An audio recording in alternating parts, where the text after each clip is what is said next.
In a small apartment on the edge of the city, lived a mother and her daughter, Maya. Their home wasn't fancy, but it was filled with warmth, or at least, it used to be. You see, Maya had recently started her first real job. She was determined, ambitious, and had her eyes set on something special. Her mother's birthday was just 2 months away, and Maya had found the perfect gift. A beautiful silver necklace, displayed in the window of an elegant jewelry store downtown. It sparkled under the lights like captured starlight. Maya would press her face against the glass after work, imagining how her mother's eyes would light up when she opened that velvet box. But there was one problem. The necklace cost nearly 2 months of her salary. "I'll work overtime," Maya told herself. "Extra shifts on weekends. Maybe pick up that freelance project. Mom deserves the best, and I'm going to give it to her." Her mother noticed the change immediately.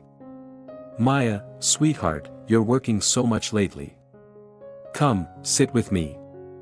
Let's have tea like we used to." "I can't, Mom. I have an important project," Maya would say, rushing out the door, laptop bag slung over her shoulder. What she didn't say was that the project was saving every penny for that necklace. Weeks turned into months. Maya's overtime hours piled up. She'd leave before her mother woke up and return long after she'd gone to bed. Their little apartment, once filled with laughter and conversation, grew quiet. Her mother would prepare Maya's favorite meals, setting them carefully in the refrigerator with small notes: "Heat for 2 minutes. Don't forget to eat. I love you." Some mornings, Maya would find these notes and smile, tucking them into her purse. "Soon," she'd whisper. "Soon she'll see it was all worth it." But her mother sat alone at the dinner table, the second chair empty, wondering where her daughter had gone. Not physically, but emotionally. The girl who used to tell her everything, who'd curl up beside her on the couch sharing dreams and worries, had become a stranger who communicated through rushed text messages. "Working late again, Mom. Don't wait up." The mother would read these messages and her heart would sink a little deeper each time. She'd walk past Maya's childhood photos on the wall, touching them gently, remembering when things were simpler. When they were enough for each other. With just 1 week until her mother's birthday, Maya finally had enough money.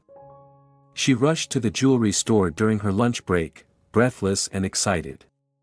"I'll take it," she told the sales clerk, sliding her card across the counter with trembling hands. As the clerk wrapped the necklace in beautiful paper, Maya imagined the moment. Her mother's surprise. Her joy. The hug they'd share.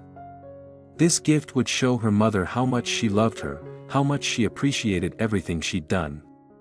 That week, Maya worked even harder, planning the perfect birthday evening.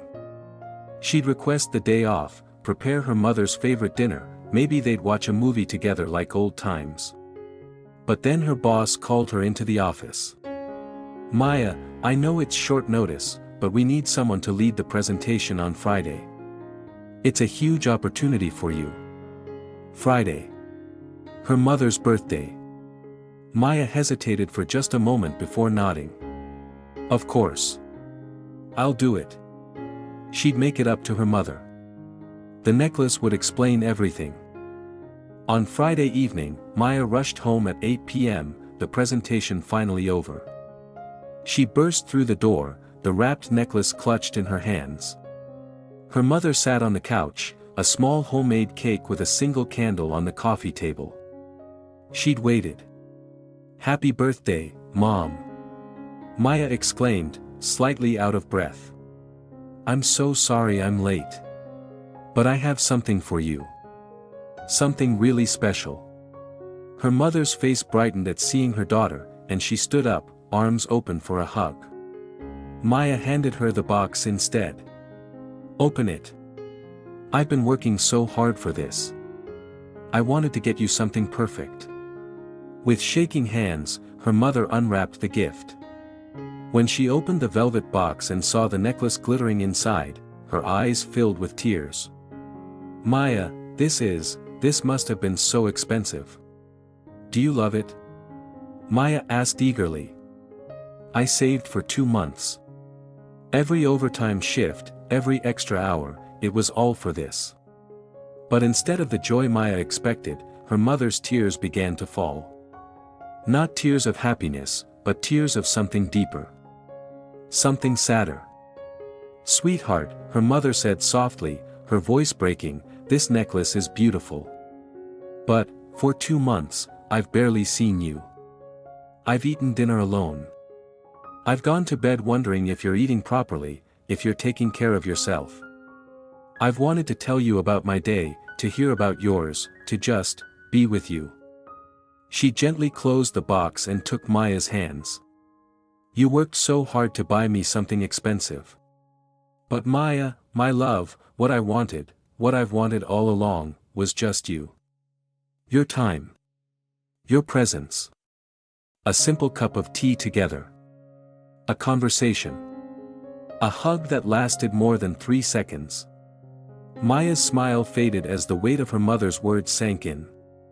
She looked at the necklace, then at her mother's tear-stained face, and suddenly understood. She'd been so focused on giving her mother something valuable that she'd taken away the most valuable thing of all, herself. That night, Maya and her mother sat together on the couch, the necklace forgotten on the table. They talked for hours, making up for lost time. They laughed. They cried. They simply were together.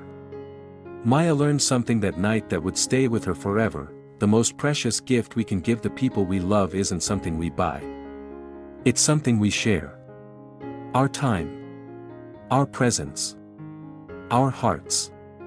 Because in the end, love isn't measured in dollars and cents. It's measured in moments. And moments shared together are the most valuable treasures of all.